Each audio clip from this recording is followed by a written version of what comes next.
Have they done anything unique that you haven't seen other leagues do? Have they not done anything unique? Has it been copy paste? Here at Rivals, we try to do a little bit of both. Want to do some things you see orgs usually do, maybe some things you don't.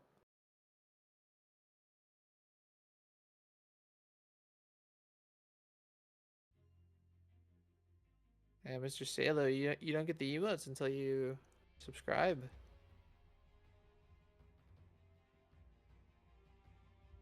It is what it is.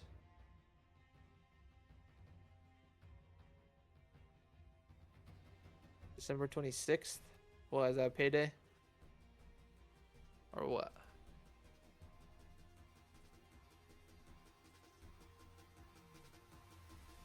Speaking of subscribing, oh, that's your Prime. Okay, I see, Agnes. We get your Prime sub. But that's probably what I'm gonna do right now. Let's see. Do I have my Prime ready and available? I do. Thank you, Righteous, for your never-ending support of Rivals organization. My 2-month sub anniversary.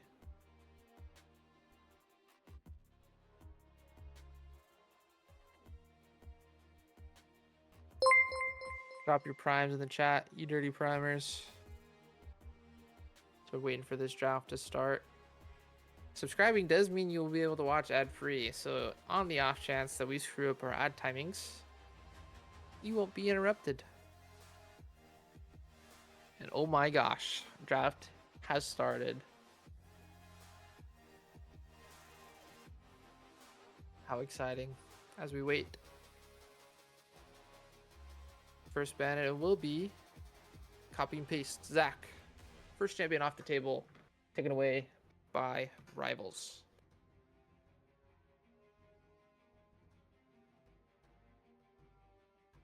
Also some weird chats going on in the lobby right now, I'll tell you what.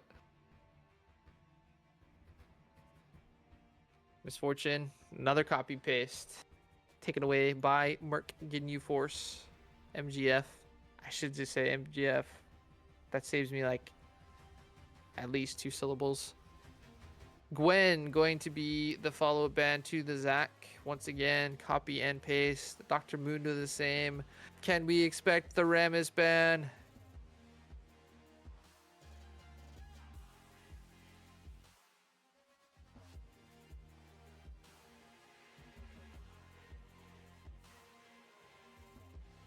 We can. And the Syndra.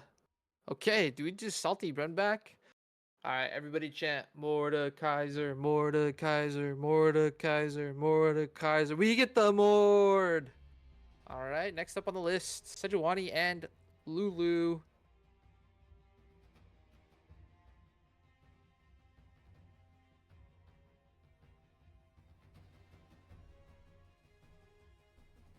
Looks like Murk's gonna throw a wrench into our run back plans. As Skarner is hovered and locked. Skarner, a personal favorite of mine. Though I played it in support, mostly. Still think it's good. Awaiting the R2 pick from MGF Murk Ginyu Force. What will it be? I believe it's going to be an ADC. And I think it's going to be Ashe. Nope, it's the Kog'Maw. Okay. So some variation, but we do see the Kog'Maw return. Some trouble into the Ashe Zyra lane. Rivals can still pick it.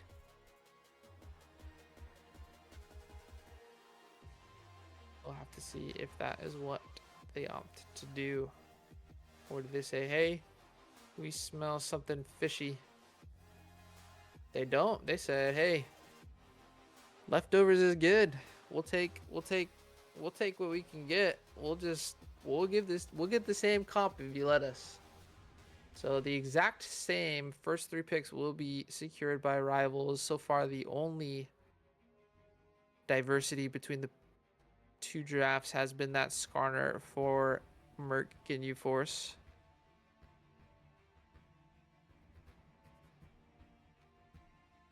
And there's the Lulu. Okay. So far, it's almost the exact same draft, sans the Sejuani. Going to be replaced instead by the Skarner for Mr. Blood Murk. Chat saying they're crazy. I don't know. Maybe they know something we don't know. I am unsure, or maybe that's just what they're most comfortable on. Could be that. I don't have their OPs pulled up or anything like that, but maybe that's just what they like to play. Has the same bands are gonna come through. Camille followed by Silas. Next on the list will be the Fiora. We'll see Murk Ginyu Force opts to do the same thing. Actually, the investigator be taken off the table. They said, wow, that champ is something else. Despite the nerf coming through this patch, still proved to be pretty strong in stopping Floppy's hands, as Warren is going to be follow-up bans. So the exact same 5 bans from Rivals. Almost the exact same 5 for Ginyu Force. The only adaptation is going to be Fiora is going to be left up, and instead Ambessa will be banned away.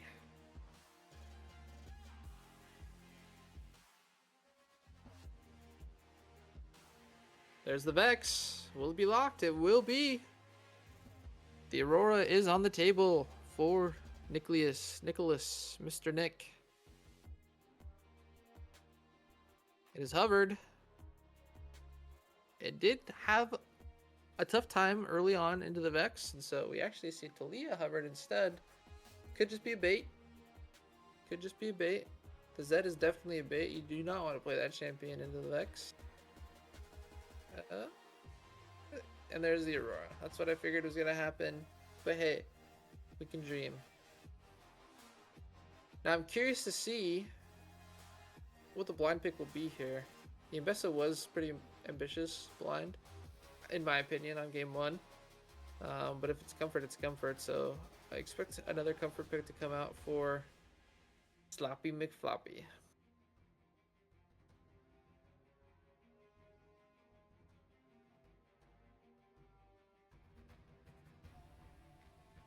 Yone going to be locked for Mr. McFloppy in the top lane.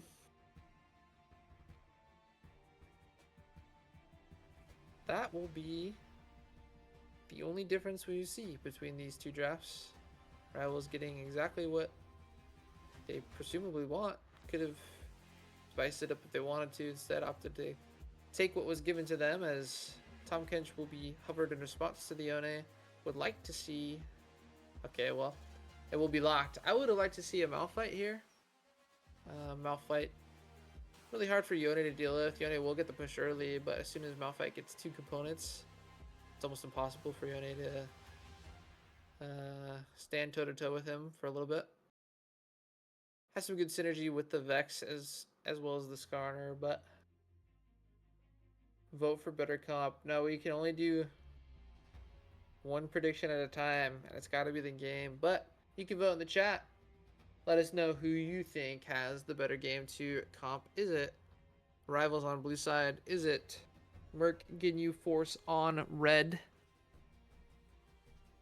I like the Skarner. I think he can actually help in terms of peel a little bit better for the Kog'Maw. There's lots of disengage tools for Murk Ginyu Force. The problem is the engage that Rivals has. It's not necessarily like them throwing their champions on top of you. You have the long range engage with the Enchanted Crystal Arrow, the E for Zyra. You have the Death Grasp for the Mordekaiser. So it's not like they have to put their bodies in the vicinity of Skarner or Vex, or yeah, I guess even technically Tom Kench. But lots of disengage still being shown from Murk Ginyu Force. Will be interesting to see how they play these fights. I think they'd have to get into the neutral objectives they want to force first. Otherwise, I mean, you're going to be relying on, Skarner E-engage or potentially Vex ultimate. The engage tools are kind of lacking from Ginyu Force. Mic check. And there is Simi the Barbarian. So, right off the bat, what do you think of Ginyu Force kind of just letting you run it back in terms of the majority of your comp? Yeah, for a second we thought it was going to be a full run back, but I mean, pretty close. You can't get too much closer to Ambessa as getting the Yone, so similar-ish. They did change it up from the Darius and going tank top, so we'll see if that matters a ton. It makes it easier for us to survive an early top gank. But yeah, I mean, the most surprising one was leaving the Mordekaiser open. Figured there was no way that was going to happen. We're a little confused on where the Mundo ban's coming from, because we're just like, who plays Mundo that much? I don't know. But at some point, it's bans based on comfort or what you plan on playing. So I don't know. Murk seems confident that it was a jungle champion issue, maybe, or I don't know. Stuff happens. So yeah, we appreciate mostly a run back. They got the run back.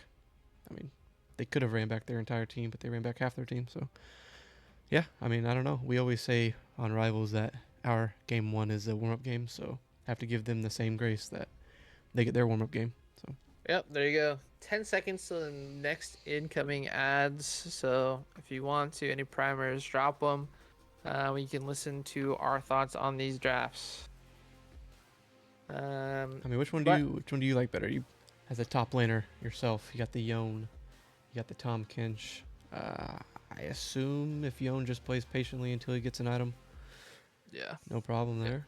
pretty much. I mean, Yone's gonna be what I assume is gonna be playing for that early first item Bork, and to the health stacking of Tom Kench.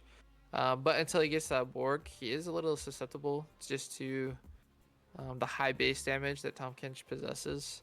I mean, if he's not careful, it's really easy to throw that lead early. Yon, as the game goes on, obviously scales pretty much into oblivion, especially with 1.5, 2 items. So expect TK to play a little aggressive early, especially if the Skarner has that aggressive pathing, like we saw Murk have on the Sejuani in game 1. But we were talking a little bit about it's kind of a disengage comp from Ginyu Force, right? Skarner does a lot in terms of potentially disengaging for his carries. You kind of see the protect Kog'Maw sort of develop, especially with that Tom Kench paired with the Lulu. In these team fights, Kog'Maw's gonna have a lot of opportunities to survive, but you run the risk of maybe potentially lacking damage if you're putting all your eggs in one basket. And then we talked about how on the side of Rivals, you guys your engage isn't necessarily like throwing your bodies on top of them. It's not like the Nautilus going in or like a Sejuani or something. It's long range engage, right? It's the E from Zyra, it's the ult from Ashe, the ult from Aurora. So Flash ult from Mordekaiser. yeah, flash ult from Mordekaiser. So yeah, I mean, it'll be interesting to see. I'm curious how Gank kind of manages his ultimate use, because there are a lot of targets that he could choose to take, depending on how the game goes. You might have even just say, hey, Gank, like, ult the TK or ult the Lulu, so that way when we get into these fights, the Kog'Maw is a little bit easier to get on top of. But we'll have to see. We're waiting for this game to start. I think. We're actually waiting for their jungler. Yeah, Ginyu, Murkman himself. Don't know what's going on, but Yeah, we knew their jungler was going to be a little bit late. They said 10 to 15 minutes. I think it's been a little bit more than that since game 1 ended, but it is what it is. It is what it is. So hopefully it's soon. Hopefully. Have we been running ads this whole time? I don't know. Or did we go into another one? I don't know. I just work here. You just work here. Mm-hmm. I can't see him now that I subscribed with my Prime, which everyone else should do. Oh yeah, I think that was the issue back in the day when we started this shindig 2 years ago. 2 years ago. And then we took a little bit of a break, but now we're back. I don't know. I feel like I've talked the draft up enough. 200 ads later. True, dude. Just fork up the $5 or whatever it is. Just kidding. Yeah, the ads are. Okay, you want to bet your points? We do see the comps now. I guess there's True. no better time than any. Bunch of gambling addicts. Yeah, for real, dude. It's gonna be Murk Ginyu Force. You know what? We'll give them a 10-minute submission period, so you can even earn more points to spend while you watch. Should be a cap. Yeah, surely you can't just like spam stuff, right? Spend what? As far as earning points. I mean, you can put as many points into the predictions as you want. I mean earning the actual points. Never mind. Disregard. I don't know how you earn Yeah. Yeah, I could just start a prediction and say, "Hey, everybody vote this," and then do that. But no, you earn by watching. I think it's like 10 points every 5 minutes or something like that. So you'll get at least 20 to spend. I mean, I've talked up draft a lot. We talked about the salty run back almost happening. Yeah. Now it's time to talk about whatever you want to. Uh-oh. You lead the way. No. Let's go with. I was kind of thinking that Ginyu Force was going to just play a bunch of random champions, because they are knocked out of playoffs. So, yeah, I think you touched on it earlier. They're playing for a mix of fun, maybe some more team chemistry for next split, or maybe they just absolutely hate us and they're only Wanna here play spoiler? to try to knock us out. Yeah. If we lose this game, regardless if we go 2-1 win or a 1-2 loss, that opens the door for dropping point to then put fate into their own hands with their next game. Don't know when they play, but yeah, if we pull out this game 2 and win 2-0, we lock into playoffs. And I wish I probably should have had it up. Maybe I do. I'm gonna blind everybody real quick. Yeah. So if we win this game, dropping points next game doesn't really matter. Assuming they're not. Maybe they're playing right now. I don't know. I don't think they are. Yeah. Fate is in our own hands. This is if we lose this game, or if we don't make playoffs, I guess. It would be the last game for this roster. I believe. Don't want to make any promises and speak for anybody else, but I believe Gank and Sloppy McFloppy have plans next split with a different team that was already predetermined. They're going to finish this split out with us, try to make a Murk League playoff push and playoff win. We'll see. So, yeah, hoping we win for multiple reasons because these guys are good to have in the Discord on the team and all that. So, finally getting some team chemistry with these 5. Yep. And just in time for a potential playoffs push, like you said, win and in, lose, it gets a little hairy. But while we have the time, we can talk a little bit about the Christmas Clash. I've already said kind of my piece about tournament, like, there's 3 different formats, depending on how many teams sign up, yada, yada, yada.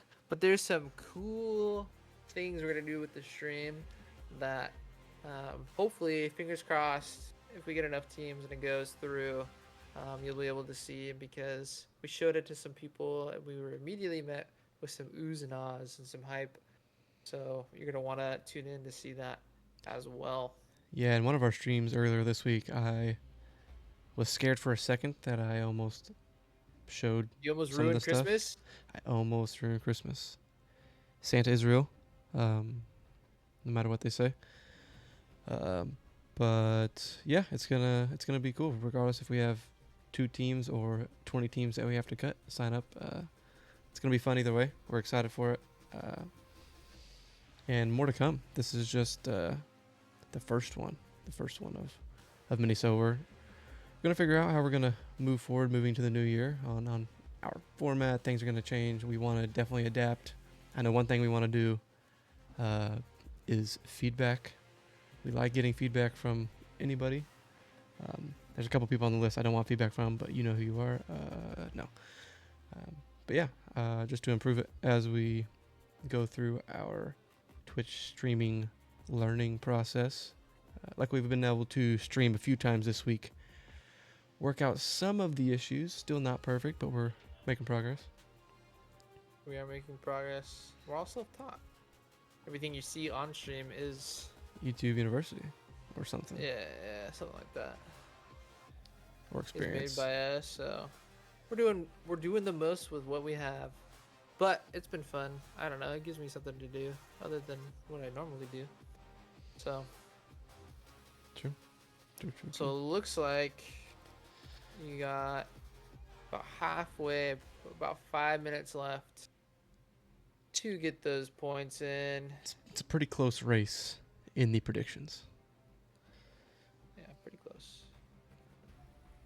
Can't hedge your bets on Twitch predictions. You can't put like 500 on one team and then 20 on the other. Really? So I can't bet, otherwise you guys would never get paid because then I can't pay out. Hmm. They value points integrity here on Twitch and ads. We are sorry about some unfortunate timing. ads that sometimes happen, but we will try to run a set of ads when we know that the game will be close to starting as we await the rest of Murk Ginyu Force to join us. Yeah, I'm trying to get an ETA from them. Still waiting for their jungler. They do say 2 minutes or so, so there is a small glimmer of hope coming soon. Husky getting antsy. He is 62 years old. It is past his bedtime. It's past his bedtime. You're getting cranky. On this Wednesday night. Wednesday night? What is Wednesday night? It is Wednesday. It is Wednesday night. Which means that is only 4 days. Well, 3 days until the event. Really, but 4 days if you're keeping track of time that way. True. Getting there. What does Rivals have coming up besides that event? Oh. We got Mama Go playoffs. Probably will be streamed, maybe potentially by well, actually I don't know. I'm not gonna say it will. It won't be. It won't be by us because we'll be playing in it. That's Thursday, correct? Since I am dual hatting as we speak, I might have been looking at my league screen and typing as you were speaking, but my subconscious that caught part of that. Yes, we play our Mamago semifinals playoff game for Rivals Emerald on Thursday, and then I believe I just scheduled the MSL semifinal game for next Monday. 16th. Christmas Clash on the 14th. Going into the new year, you know, CB, myself, all the, what do you even want to call them? What? The Council of Rivals. Get together and talk about some fun things that we can do as an org. Yeah, I mean, first tournament coming up. Definitely want to host another one, maybe a New Year's one, early January. We'll see. And of course, with this split ending soon, looking at what we want to do as far as teams. So, yeah, the actual Rivals teams. How many rosters are we going to do? What leagues are we going to play in? I think you alluded to it earlier. A lot of good leagues to choose from. You can't do them all. So making that decision there. You could try. Wouldn't be recommended. For right now, or for this split, has been tough. So yeah, Of course, that's 4 across Four across two two teams. teams. Yeah. So Um, but might be. some people are about it. Some people are playing comp And every some night. people are about it. So it's like you just gotta decide which one you are. True. But yeah, I don't know. I don't know yet. That's a Christmas decision, maybe, on if we're gonna A do New Year's decision. 2 teams, 2 leagues, 3 teams, 1 league each. One team, one league. I don't think 1 team, 1 league. I don't think I'm gonna do that. Husky and Sauce, it all rides on you and Nick. Yeah. kidding. So if you guys win Murk, we'll do it again. No. 3 teams, 5 leagues. True.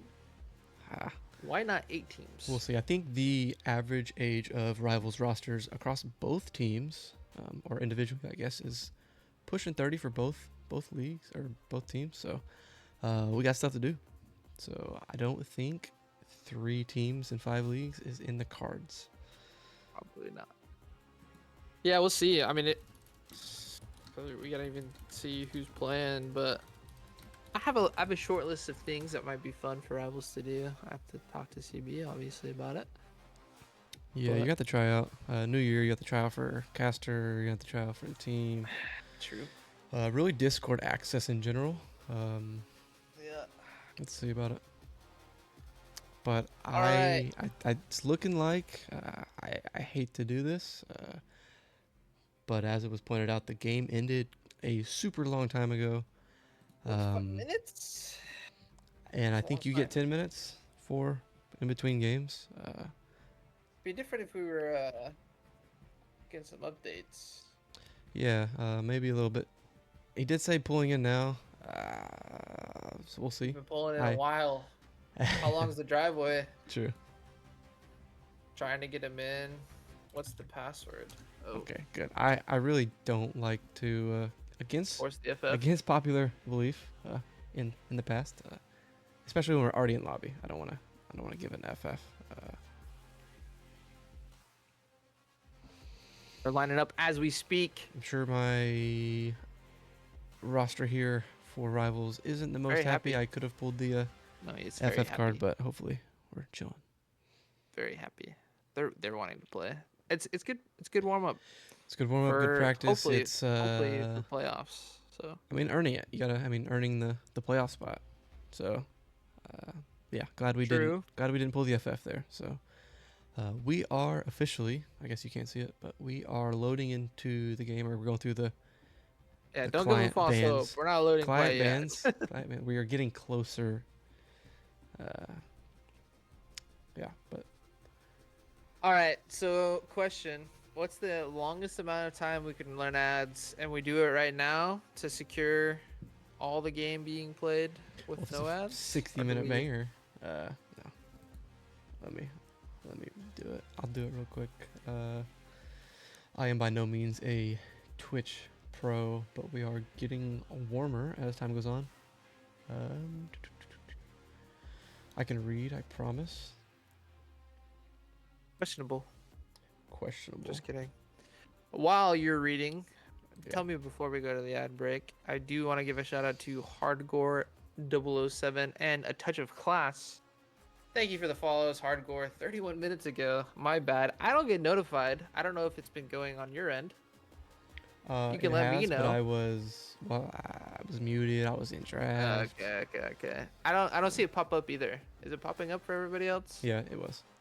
Okay, well, I just believe me then. I'll take the blame. But yes, the two of you, thank you for the follow. We do appreciate the support.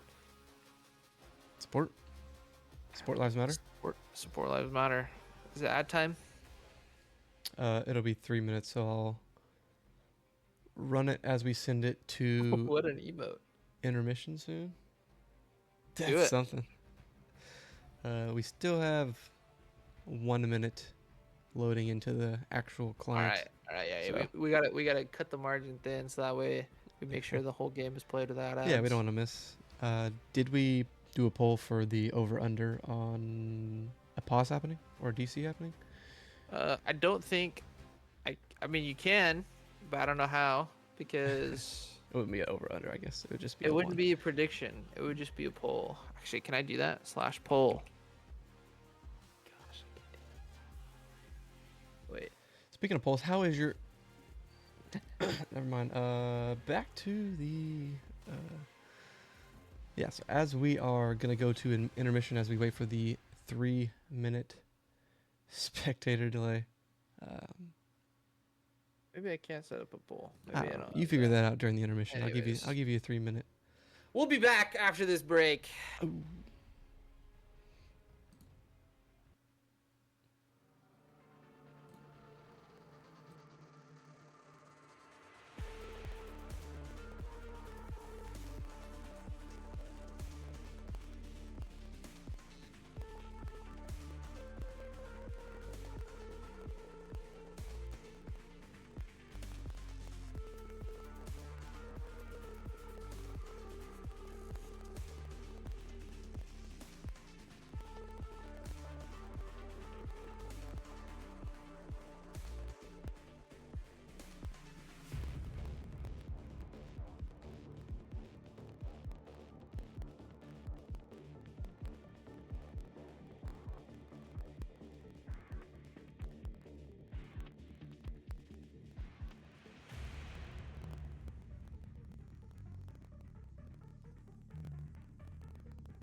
In case you all forgot, we're actually in a best of 3 series here with quite a long pause between game 1 and 2, but we are back. This is game 2 of a matchup between rivals and Murk Ginyu Force. Here in week 10 of Murk League, Rivals on the left side wearing blue trunks. Murk Ginyu Force on the right wearing red. We see Gank and Blood Murk kind of goofing around, boulders being tossed, no damage being done. And 5-point for both teams this game. Did you all decide that a level 1 invade was going to be expected after that game 1? Yeah, we definitely thought it was going to be expected. We definitely didn't want to go topside. Tom, it's going to be a little too difficult to kill, so it was between another bot lane invade or just 5-point. And yeah, we just decided to 5-point it. Well, Playing it safe. Playing it safe. Playing it safe, but Rivals was able to get a ward on the Raptors of Murk and Force as we see Sauce with some aggressive positioning with Husky. Husky able to get an auto, just some chip damage onto Zombie Juggernaut. W will be forced out from Fates Eclipsed. How do we feel about the Dark Seal start for Aurora? Interesting. Maybe Nick thinks, hey, I could play this lane better after kind of struggling early on in game 1. We'd like to see the confidence. We'll have to see if it does pay off.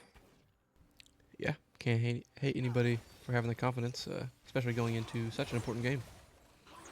Sauce, Husky, do need to be careful here as Fates Eclipsed and Zombie Juggernaut looking a little bit more lively than they did game 1.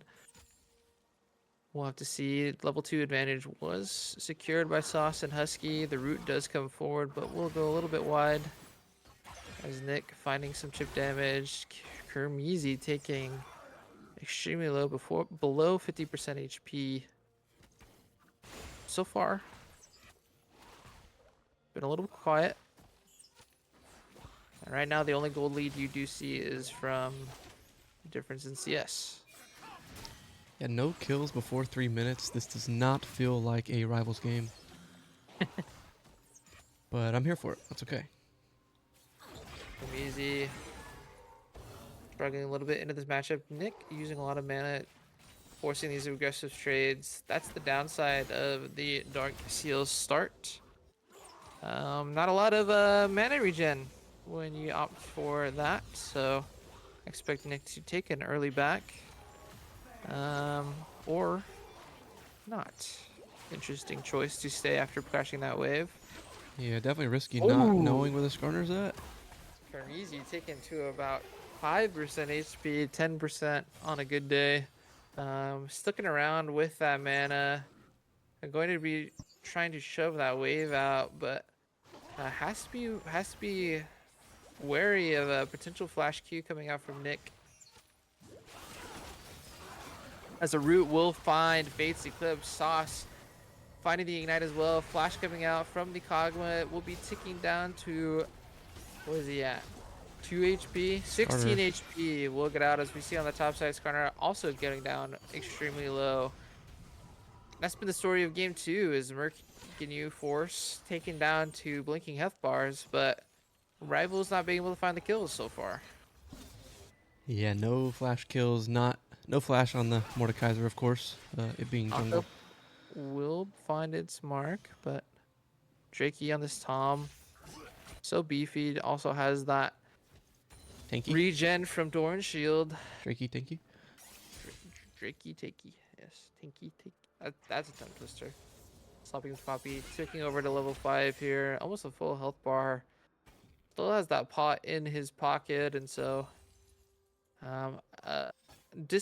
disadvantageous wave state though, gonna be slow pushing into the Tom, so Skarner could look, but instead is looking bot side with Dragon coming up as we speak.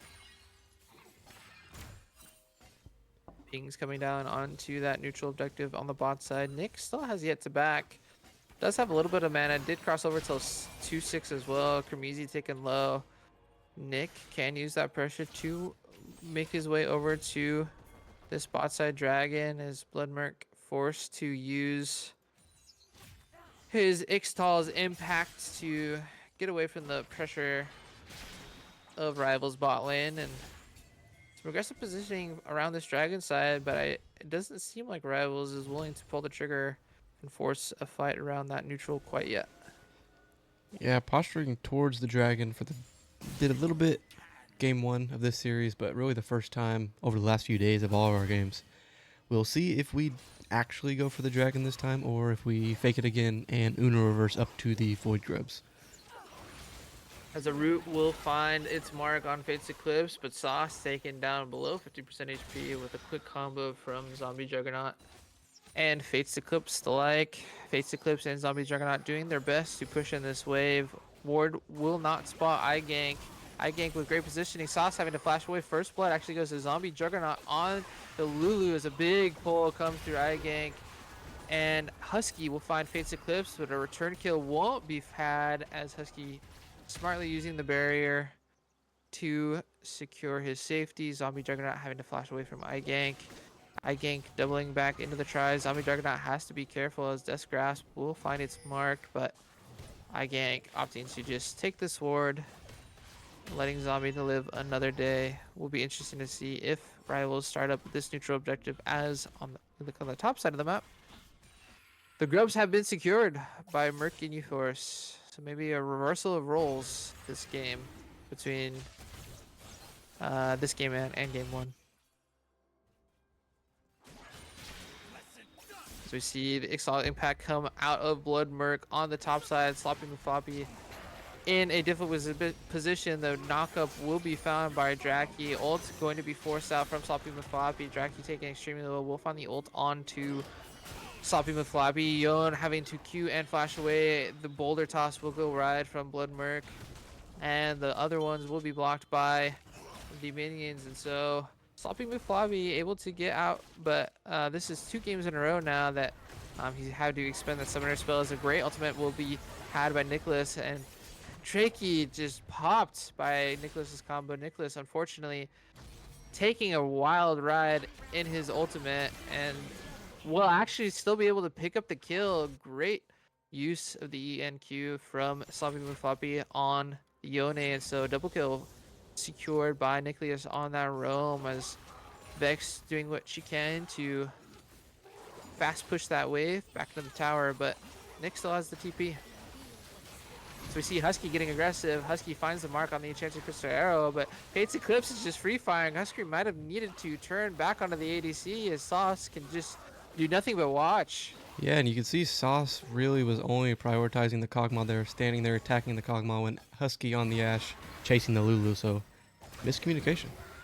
Miscommunication indeed, as some damage will go out onto Nicholas in the mid. And early haunting guys will feel nice for Nick. Aurora doing so much damage just as a champion, especially after the changes, making her more of a poke mage. So we'll have to see how Nick does. Talking about that, Darkseal getting that early 4 stacks ought to feel nice as well. Yeah, and a good roam by Nick as they're going to fight here in the mid lane. They will be fighting indeed. Nick does not have the ultimate quite available, and some good chip damage from Crimsy. Both will be taken low, and Crimsy finds the mark on the ultimate. Flash is expended by both mid laners, and that will be a trade of kills between Rivals and Murk Ginyu Force. Yeah, a little bit of an early flash. I believe he flashed before Vex actually got to him. Don't know if it really would have made a difference, but just like game one, you have to see that coming. Yeah, you might want to use the flash before it hits you in the noggin. That is true. Honestly, Crimsy might consider that worth getting some gold in their pocket. The wave was in a pretty nice state for them, and cutting those stacks on the Darkseal in half. True. Shut down and the Darkseal did use the ignite. I don't know if he needed to, but either way, securing the kill. Secured. Yep. Lulu did pick up the first 2 kills for Murk Ginyu, so doesn't feel great. Wow. But kills are kills. Look at that damage coming out from Nick. Already having the Leandru's Torment completed. Very early first item, 10 minutes into the game. Crimsy doing all they can to survive the onslaught, which is Nick on this Aurora, and reversal of fortune from game 1 to game 2. And a matchup that Nick was struggling into on the run back, doing a lot better this time. Yeah, he didn't get ganked, and I don't think he died. He didn't die from a gank super early like he did game 1. Or is that just Dark Seal diff, maybe? Who knows? Maybe. Who knows? That little bit of extra damage is Nick opting to take a tower shot to get that second plate. Anything for the sake of gold, as we see Zombie Juggernaut on the bot side actually pulling the Lulu wave. proxy. Husky has to be careful here. Oh, he actually will see the Skarner. I was curious to see if Skarner was gonna wait in fog, wait for Husky to walk up, and then decide to go in. But this just means Husky's gonna have to watch as um, his wave trickles away with 3 members of Murk on this bot side. But we do see Aurora coming back down. Sauce as well had roamed up to the top side to secure the second set of grubs. So even 3 split for these two teams as iGang ghosting in. Kermsey already extremely low, and a Death Realm immediately popped. And what can Kermsey do but back in place and wait the doom? Yeah, nice gank from iGank right there.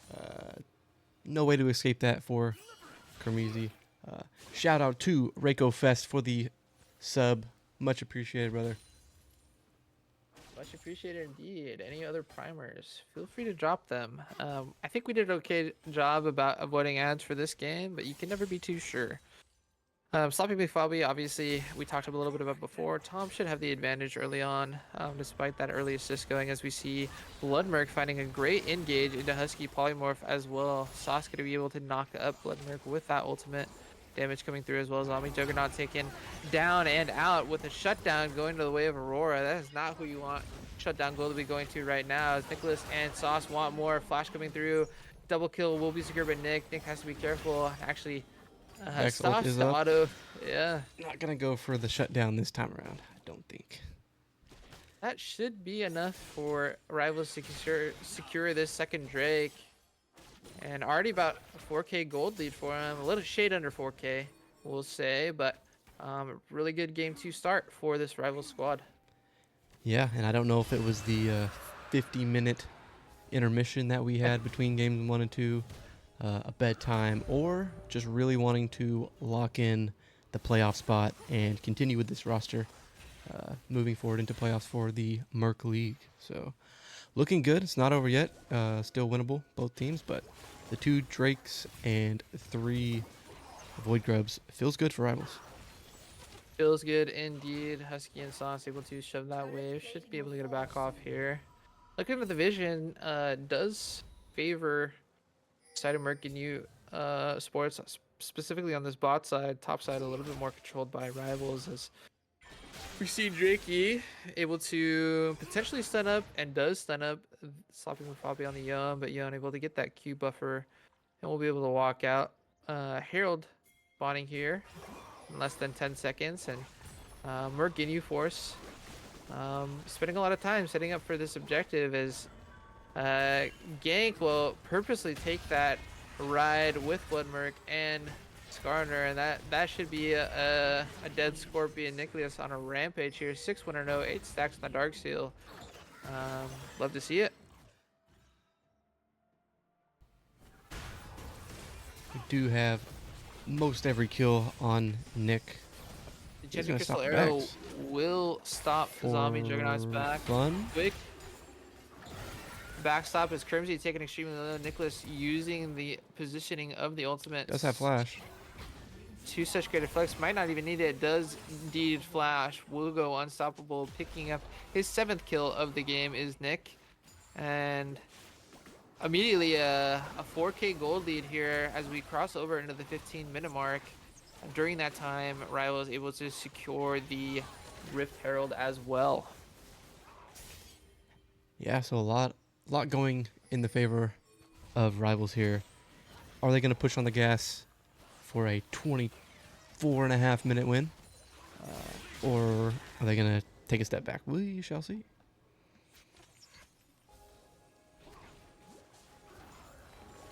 And that will be 2 items on top of 10 Dark Seal stacks for this Aurora. And Murk Ginyu Force has to be careful. when Aurora is around, the AoE damage from the ultimate, all that poke, all that burst, it's going to be a lot to deal with. Yeah, I Something mean, floppy. the strength of the Mordekaiser and really the Aurora is helping carry rivals into and through this mid game as Yone gets items, as Ashe gets some more items. Zyra's also going to be doing some damage. Sauce half the time on Zyra is the second highest damage dealer. We'll see if he keeps that trend going.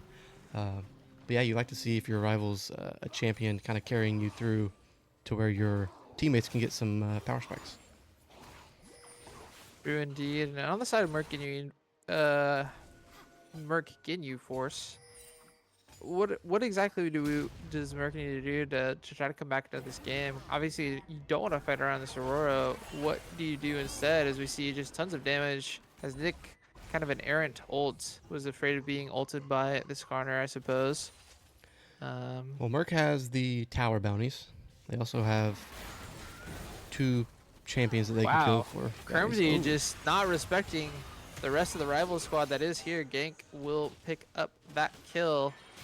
While bot tower does fall, so talking about those bounties, you do see a Sloppy forced to flash away from Draki. Does have that Bork in the pocket, but will be a close fight. The ultimate will go through. Will it go into tower range? It will not. As we look towards mid, flash having to be expended by Blood Murk.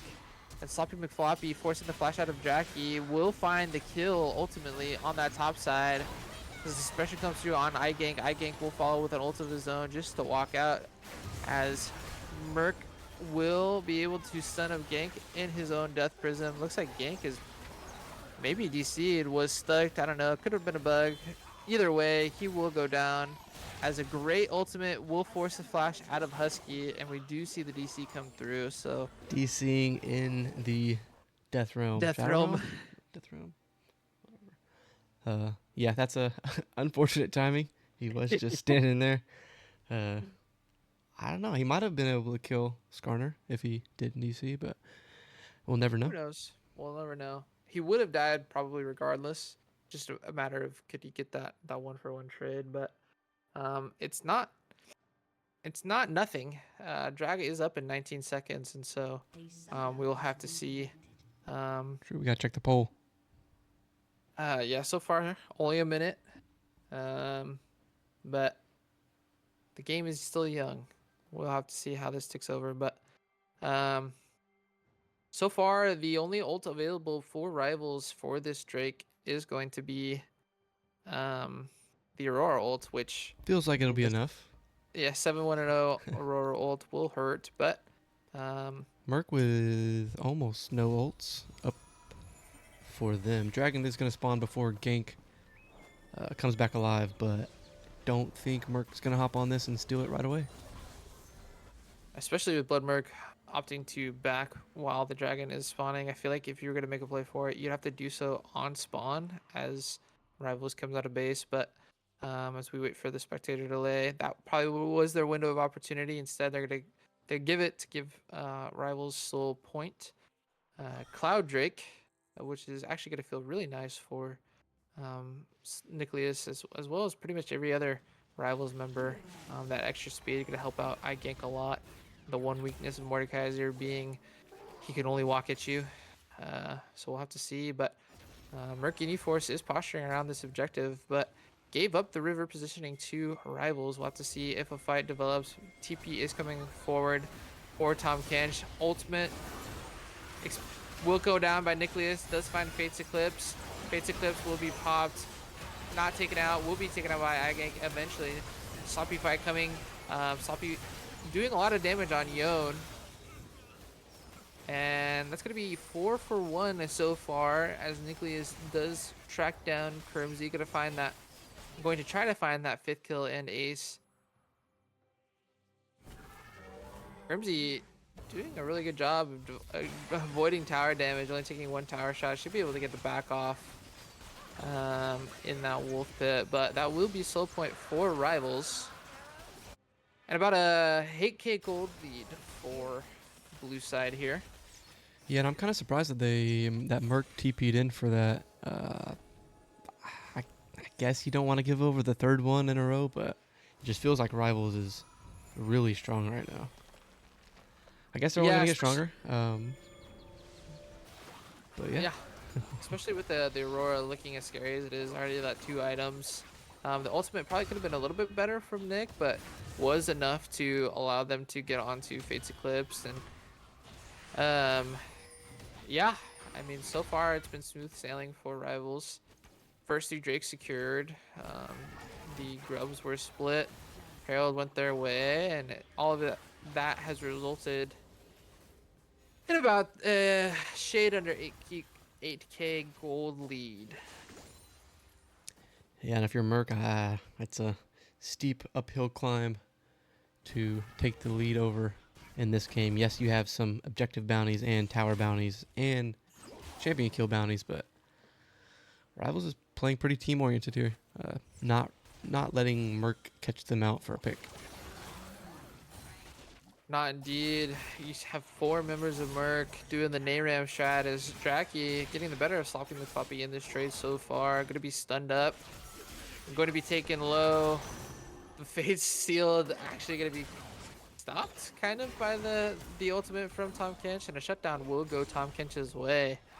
And it's kind of interesting, the only armor item so far is that Thornmail, but we do see the power of the Tahm Kench, just so beefy, hard to deal with for Rio until about that 2.5, 3 item spike, but good pickup and kill by Jakey on the Tahm Kench. Yeah, and if you're Murk, you like the one step at a time, one kill at a time. That's how they get back into the game. Nothing really happened mid lane when the fight top lane started. We'll see what Rivals wants to do. Feels like they should maybe push on the gas a little bit harder. But yeah, I mean, 7K gold. especially looking at the items here, right? 2 items on both the jungler and mid. Item and half on the Ashe. You have Desire doing so much damage as well with that Zazax. Looking at the gold leads across the board, about 1,000 gold in top for the Yone, about 2,000 for jungle in the Mordekaiser, and then the bulk of the gold lead that Rivals is enjoying right now, about 3.5K gold lead for that Aurora on the Vex, as you see Sloppy Poppy engage on a Drakey, and Drakey better wish he had not been able to get his back off, because that's a dead catfish. A good trade though for Murk Ginyu Esports onto this mid tier 1. Gonna be trading it for tier 2, and that's a lot of gold, especially with those bounty objectives. But Rivals has shifted their attention onto Baron here, as Aurora will ults. Might have bit off more than they were expecting for, as a shutdown will be secured by Kermzy. Easy, sorry. Yeah, you would have liked to see Nick play that a lot slower, clear the wave. Yeah. But when you're 8-1, you know you want to limit test just a little bit, and he did. He did. That is going to be half the stacks going down for him, unfortunately for him. But the back's going to be scattered out. Kermzy actually a little spooked. Gonna opt to keep running. And he will be tracked all the way to his side with the vision from Rivals. But so Baron on 4. Nick gonna be the only Rivals member without that buff. Dragon coming up in 50 seconds. Is Kermzy actually gonna have to flash, and that's just off the result of a back that probably didn't need to be stopped over on Rivals' red side.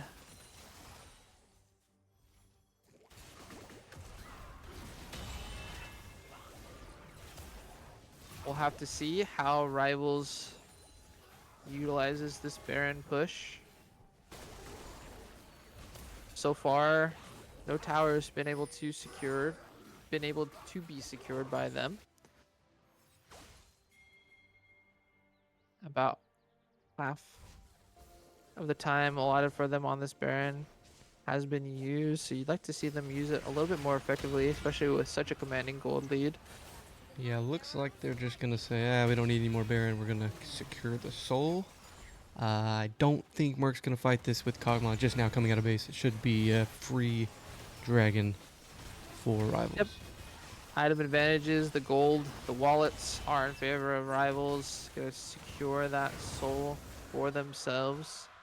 The question is, I mean, that is going to be a potential way for Murk to find their way back to the game is a Elder Dragon flip.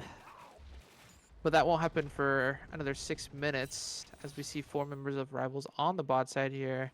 Yone pushing in the mid wave.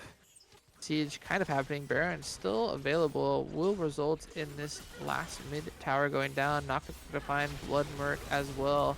Floppy McFloppy going to be suppressed as well as Sauce with a great ultimate from Blood Murk. But this is the wallet diff we were expecting.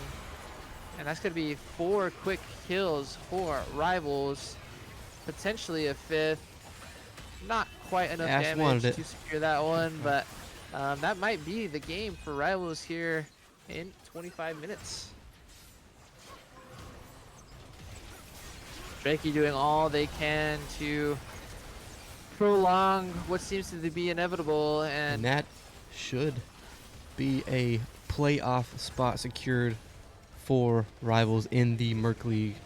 I believe locking in 4th seed either way. I think we threw 3rd seed out the window yesterday, but 4th seed nonetheless. That is a playoff spot, and Rivals gets to continue on their Murk League journey here. Yeah, no, what a bounce back after a bit of a slog of the last 2 days to get a pretty resounding 2-0, to do so in convincing fashion. Sloppy McFloppy maybe being the catalyst of that. Just looking at quick stats rundown for all you folks that stuck around through that brief intermission. By brief, I mean extremely long. Between games 1 and 2, Nicholas again leading the way once again. On the damage charts, 23,000, 21 for Sloppy McFloppy.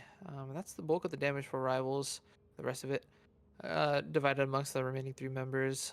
Some standout performances for Murk, Ginyu, Force, Fates Eclipse leading the way in damage, and Tom Kinch close behind. Not the best performance from Murk Sport. I always want to say Murk Esports, but Murk Ginyu Force. But for a team that was already eliminated from playoff contention, we do appreciate them doing the best that they can with the circumstances that they were in, and despite that, it's a quick 2-0 Rivals victory. Yeah. Jungler finally showed up. We finally got the game going. Never like to see Team FF, so yeah, a great showing, especially game 2 from Rivals. I liked our macro late in the game. Aurora just got a little too strong, a little too early. Yeah, it was a good game. It was a good game indeed. All right, CB, I'm gonna put you on the spot on air.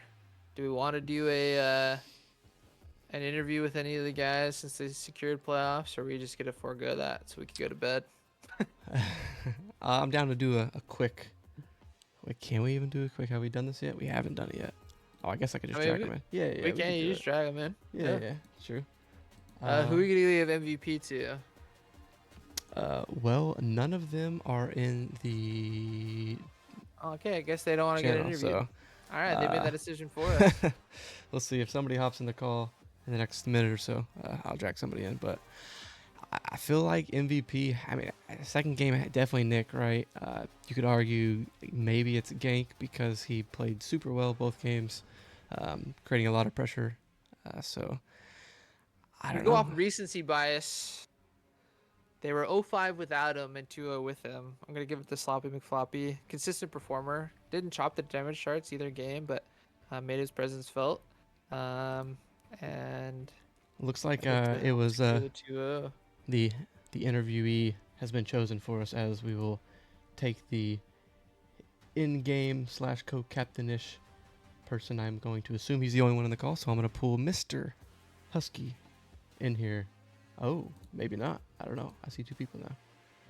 Oh yeah, it is Husky. We'll take that young man in here. What? Young man. What? What did he say? Husky is like the oldest person alive in the Rivals Discord. Just kidding. That is actually true. Husky, how does it feel coming off a quick 2-0 despite the 45-minute pause between games. How does it feel? How does it feel to secure playoffs for Merc League here? Yeah, I mean, it feels good.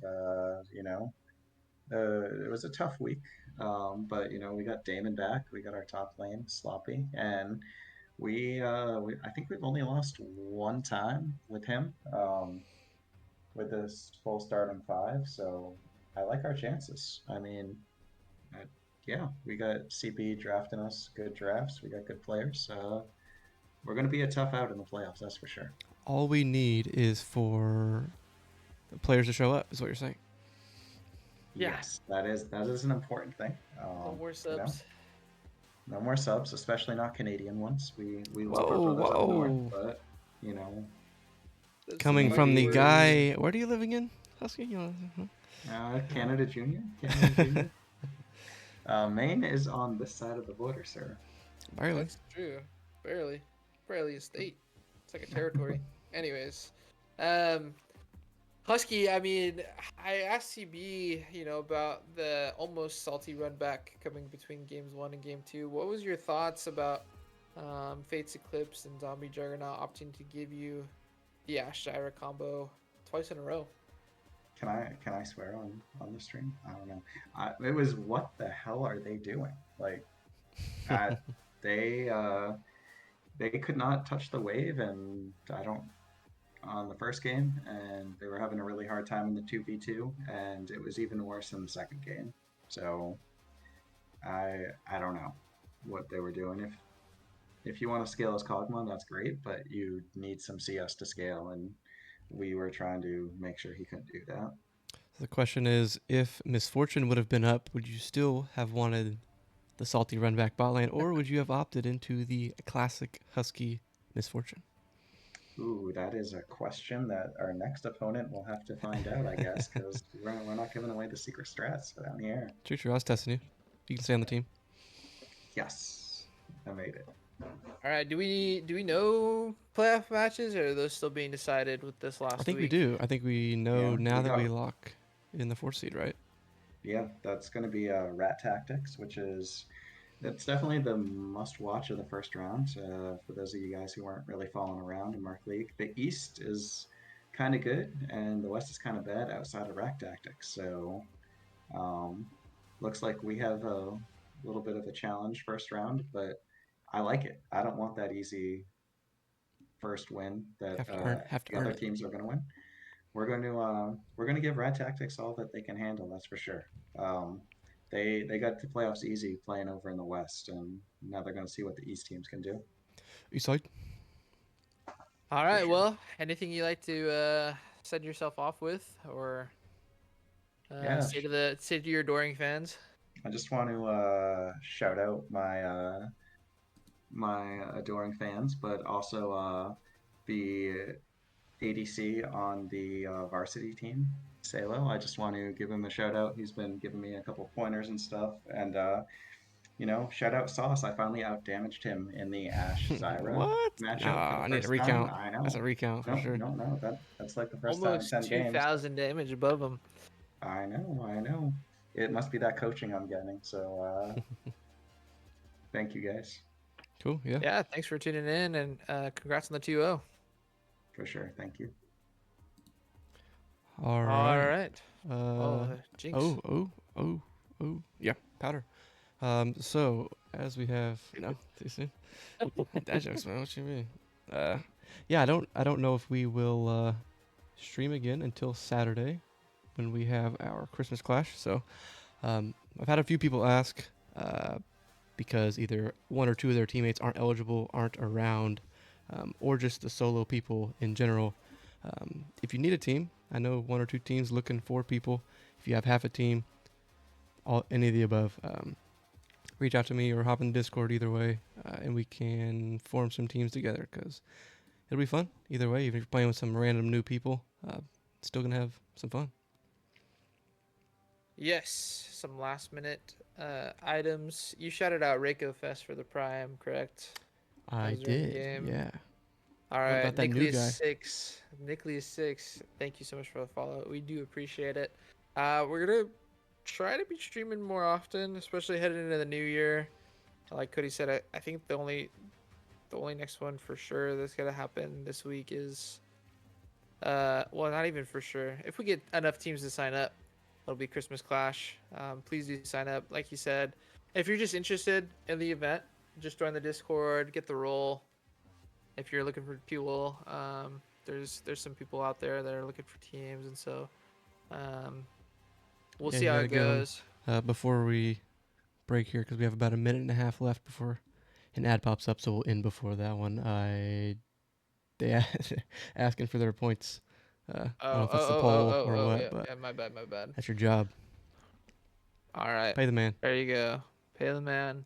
You guys don't get points for the poll, by the way. I just took your points for free, so get Whoa. swindled. But there's the prediction: 5.6K for those that predicted rivals. Ads are coming up, so I got nothing else to say. It's been fun the past 3 days. I am tired. My throat hurts. Hey, yo. Pause. Only because I've been talking. It's been fun, but 55 seconds. CB, anything left? No, we have our own Emerald Team Rivals games happening this week. So maybe we need to practice a little bit for those. I think I still remember how to play League. So we'll do that, and I will see you guys on Saturday. All right, bye.